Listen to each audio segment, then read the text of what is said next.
Assalamualaikum warahmatullahi wabarakatuh. Perkenalkan, nama saya Lilis Holiso. Di sini saya selaku moderator dari kelompok 5. Kami beranggotakan 7 orang. Yang pertama ada saya sendiri, kemudian ada Hilwatus Saadah, ada Imam Al-Fikri Madani Khair, ada Jihad Salsabili, ada Muhammad Lutfi Hakim, ada Muhammad Syukronur, dan yang terakhir ada Nandito Saputra.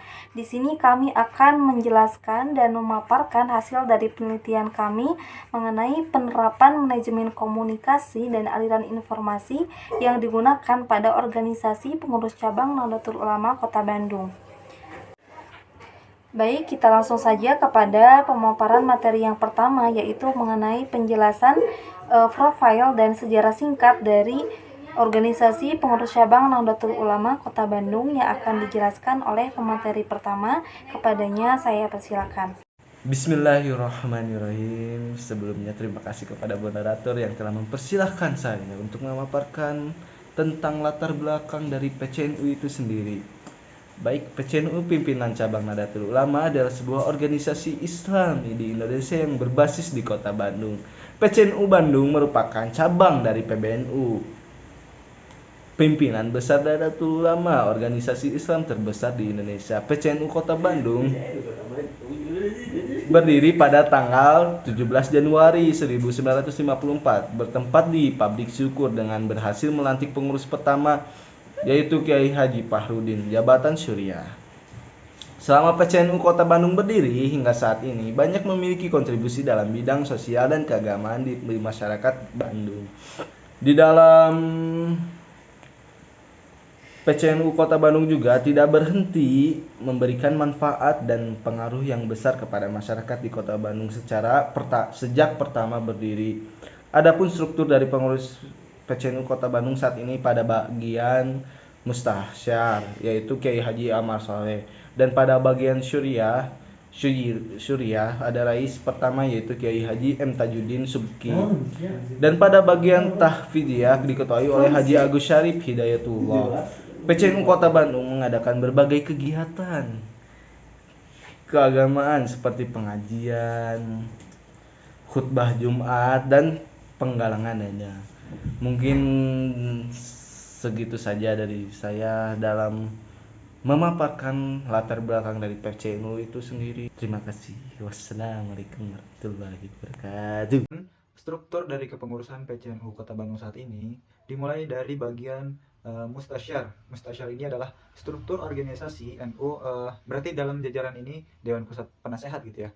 Orang yang berada di dalam jajaran Mustasyar merupakan orang yang memiliki pengetahuan yang lebih di bidang tertentu dan biasanya juga mencakup orang-orang yang memiliki keahlian khusus multidisiplin. Ya, yang pertama ada Kiai Haji Amar Soleh, Kiai Haji Zuhaimi, Dr. Handes Kiai Haji Najmal Mutakin, Dr. Handes Kiai Haji Habib Syarif Muhammad Alaidarus, Dr. Kiai Haji Koko Cerum, Kiai Haji Abdul Aziz Haidar, Dr. Handes Kiai Haji Pipin Samsudin, Kiai Haji Eko Sasi, Dr. Handes Kiai Haji Hasan Mukarram, dan bagian-bagian yang mewakili lainnya gitu ya.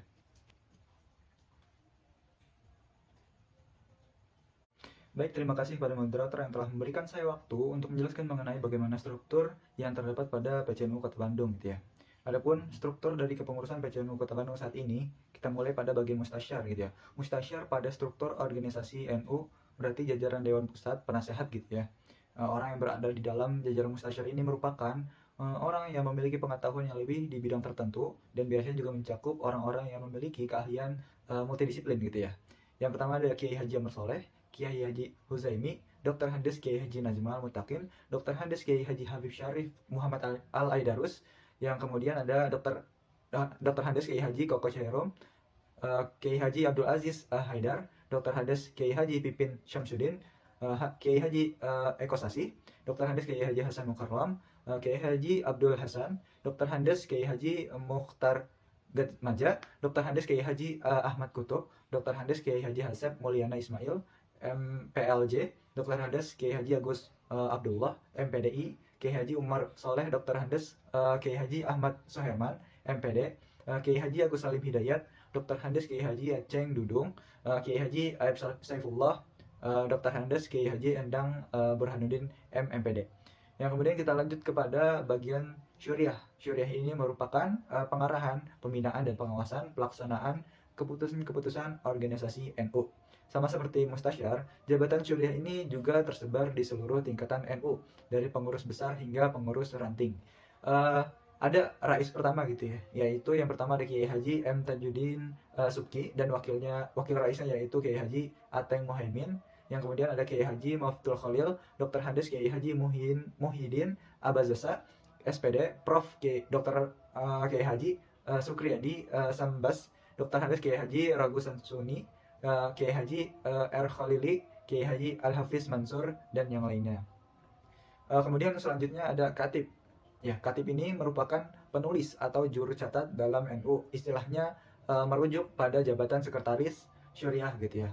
Katib ini berwenang untuk merumuskan dan mengatur pengelolaan kekatiban Syuriah gitu ya. Kemudian juga bersama rais, ketua umum, dan sekretaris jenderal menandatangani keputusan-keputusan pengurus besar gitu ya.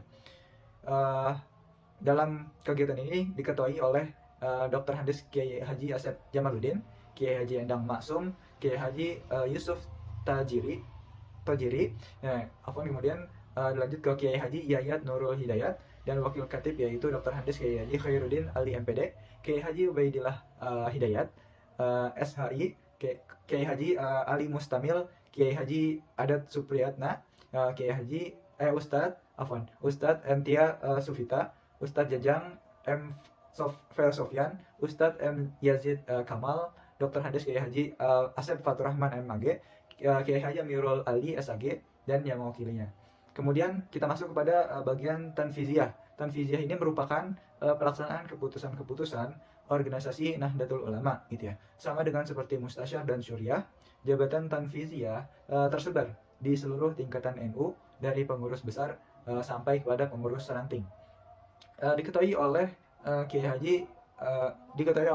Haji Agus Syarif Hidayatullah LCMA, sekretarisnya yaitu Kiai Haji Wahyul Alif Al-Ghafiqi SS, bendaharanya Dr. Haji Syarifuddin Bebel. Mungkin sekian yang dapat saya sampaikan. Terima kasih atas perhatiannya. Dikembalikan ke moderator. Ya, baik. Untuk selanjutnya di sini saya akan menjelaskan mengenai manajemen komunikasi yang digunakan dalam organisasi pengurus cabang Nahdlatul Ulama Kota Bandung. Sebagai organisasi yang berbasis agama dan sosial, PCNU Kota Bandung menggunakan beberapa metode dan saluran komunikasi untuk menjalankan manajemen komunikasinya. Yang pertama, pertemuan dan rapat. PCNU Kota Bandung mungkin mengadakan pertemuan rutin, rapat pengurus, dan rapat koordinasi untuk menyampaikan informasi, membahas isu-isu penting, serta mengambil keputusan terkait kegiatan organisasi. Pertemuan tatap muka dapat dilakukan di kantor PCNU atau tempat yang lain yang relevan. Lalu yang kedua, mengenai komunikasi internal. PCNU Kota Bandung mungkin menggunakan saluran komunikasi internal seperti surel, sistem pesan internal, atau grup diskusi online untuk berbagi informasi, berkoordinasi, dan berkolaborasi antara anggota pengurus cabang dan anggota lainnya. Lalu komunikasi eksternal. Untuk berkomunikasi dengan masyarakat luas, PCNU Kota Bandung mungkin memanfaatkan saluran komunikasi eksternal seperti media sosial, Facebook, Twitter, Instagram, YouTube, situs web resmi, dan aplikasi pesan instan untuk menyampaikan informasi terkait kegiatan, acara atau pandangan PCNU. Lalu yang keempat, publikasi. PCNU Kota Bandung menerbitkan publikasi seperti buletin, majalah, atau buletin elektronik yang berisi berita, artikel, dan informasi terkait NU dalam kegiatan organisasi. Lalu yang terakhir, acara dan kegiatan.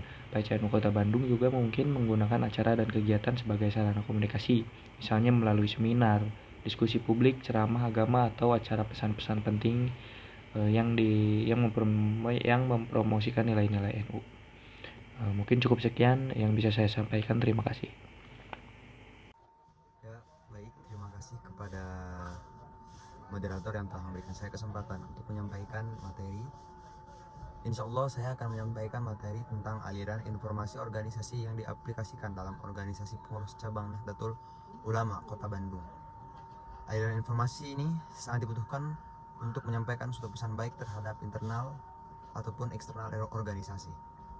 Aliran informasi dalam organisasi tidak hanya sekedar menyampaikan pesan kepada penerima pesan, tapi diperlukan perencanaan dalam penyusunan pesan yang tepat dan saluran yang strategis untuk menyampaikan pesan secara akurat terhadap target penerima pesan, dengan tujuan untuk memperkenalkan dan menjelaskan suatu hal kepada khalayak umum, mencapai suatu target yang diharapkan, mempengaruhi sudut pandang dan perilaku target khalayak, serta berhubungan dengan masyarakat.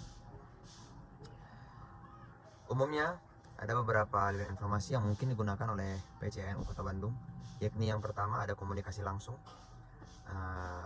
Anggota dari PCNU sendiri dapat berkomunikasi secara langsung melalui pertemuan tatap muka, rapat, ataupun kegiatan yang diselenggarakan oleh organisasi ini. Komunikasi langsung ini memungkinkan pertukaran informasi yang cepat dan interaksi interpersonal. Yang kedua, ada surat menyurat. Surat menyurat ini masih digunakan oleh PCNU, di mana pesan harus dikomunikasikan secara resmi ataupun tertulis. Surat atau surat elektronik dapat digunakan untuk mengirim informasi seperti undangan, pengumuman, ataupun komunikasi resmi lainnya antara PCNU Kota Bandung dan pihak eksternal atau antar organisasi. Yang ketiga ada telepon, menelpon. Menelpon atau telepon seluler dapat digunakan untuk berkomunikasi secara online, yakni tujuannya dengan internal ataupun eksternal. Melalui telepon juga anggota dapat berbicara langsung, bertukar informasi, ataupun mengkoordinasikan kegiatan. Yang keempat ada grup obrolan ataupun email. PCNU Kota Bandung mungkin menggunakan aplikasi pesan instan atau platform email ini untuk membentuk grup obrolan ataupun milis. Melalui grup obrolan atau email, anggota dapat berbagi informasi, mengajukan pertanyaan, mendiskusikan topik, atau memberikan pengumuman kepada anggota lain secara tepat dan efisien. Adapun yang kelima yakni media sosial. PCNU memanfaatkan platform media sosial ini seperti Facebook, Instagram, Twitter untuk berbagi informasi kepada anggota sendirinya ataupun masyarakat yang lain ataupun masyarakat luas, sehingga tahu mengenai informasi yang ada, mengenai informasi kegiatan yang dilakukan oleh PCNU tersendiri. Yakni yang keenam ada website. Ini juga sebenarnya termasuk dalam media sosial. Ini jadi sumber informasi lengkap tentang organisasi, kegiatan, program, dan berita terkini. Situs web ini dapat menyediakan informasi yang terstruktur dan mudah diakses bagi anggota ataupun masyarakat umum. Dan yang terakhir ada surat kabar ataupun publikasi. PCNU Kota Bandung mungkin menerbitkan surat kabar atau publikasi reguler yang berisi berita, artikel, opini, dan informasi terkait Nahdlatul Ulama dan kegiatan yang dilakukan oleh PCNU sendiri. Surat kabar atau publikasi ini dapat digunakan kepada anggota yang disebarluaskan kepada masyarakat lebih luas. Perlu diingat, aliran informasi yang digunakan oleh PCNU Kota Bandung dapat berubah seiring berkembangnya teknologi dan preferensi komunikasi anggota. Oleh karena itu, penting untuk mengikuti perkembangan terkini dan mengadopsi aliran informasi yang paling efektif dan efisien untuk kebutuhan organisasi. Yang bisa saya sampaikan, terima kasih. Saya kembalikan kepada moderator. Terima kasih sebelumnya saya ucapkan kepada para pemateri yang telah menjelaskan materi-materi sebelumnya mengenai kepengurusan daripada organisasi pengurus cabang Nahdlatul Ulama Kota Bandung. Dan untuk selanjutnya yaitu penarikan kesimpulan ataupun penutup yang akan dijelaskan dan dipaparkan oleh saudara Yawatu Saadah. Kepadanya saya persilakan. Terima kasih kepada moderator atas kesempatannya. Seperti yang telah dipaparkan oleh teman-teman sebelumnya, dapat kita simpulkan bahwasanya pengurus cabang Nahdlatul Ulama Kota Bandung atau bisa disebut juga sebagai PCNU Kota Bandung merupakan organisasi yang berdiri pada tanggal 17 Januari 1954 yang pada bidang suriahnya diketuai oleh Kiai Fahrudin dan pada bidang tanfiziahnya diketuai oleh Kiai Amin. PCNU Kota Bandung selama berdiri memiliki banyak kontribusi di bidang sosial dan keagamaan bagi masyarakat Kota Bandung. Sebagai organisasi yang berbasis sosial dan agama, PCNU Kota Bandung menggunakan beberapa metode dan saluran informasi untuk menjalankan manajemen komunikasinya. Yang pertama, pertemuan dan rapat. Kedua, komunikasi internal. Ketiga, komunikasi eksternal. Keempat, publikasi. Kelima, acara dan kegiatan. Aliran informasi yang digunakan di PCNU Kota Bandung bisa bervariasi tergantung pada kebutuhan dan infrastruktur yang tersedia. Pertama, komunikasi langsung. Kedua, surat menyurat. Ketiga, telepon. Keempat, grup obrolan dan email. Kelima, sosial media. Keenam, website. Ketujuh, surat kabar dan publikasi. Dalam manajemen komunikasi dan aliran informasi di PCNU Kota Bandung diharapkan dapat terus meningkat lebih baik dan menjadi tempat yang dapat memberikan manfaat serta peran yang lebih baik dalam memajukan organisasi di bidang sosial dan agama. Pada peningkatan pelayanan, diharapkan PCNU Kota Bandung memiliki staf yang terlatih dengan baik serta sistem administrasi yang efektif dan transparan. Pada komunikasi dan informasi, diharapkan PCNU Kota Bandung meningkatkan komunikasi internal antar pengurus PCNU dan anggota dengan menyediakan saluran informasi yang efektif seperti rapat rutin, surat kabar personal, atau surat kabar internal, atau platform digital untuk mendapatkan masukan, memberikan informasi, dan juga membangun kerjasama yang lebih baik antar pengurus PCNU dan anggota. Mungkin cukup sekian, saya kembalikan lagi kepada moderator. Alhamdulillah pemaparan dari kelompok kami sudah selesai, dari mulai profil sampai aliran informasi pada organisasi pengurus cabang Nahdlatul Ulama Kota Bandung. Kami memohon maaf sebesar-besarnya apabila terdapat kesalahan maupun kekurangan dalam penyampaian materi yang kami sampaikan, dan kami mengucapkan terima kasih banyak atas perhatiannya. Saya selaku moderator mohon undur diri. Wabillahi taufiq wal hidayah. Wassalamualaikum warahmatullahi wabarakatuh.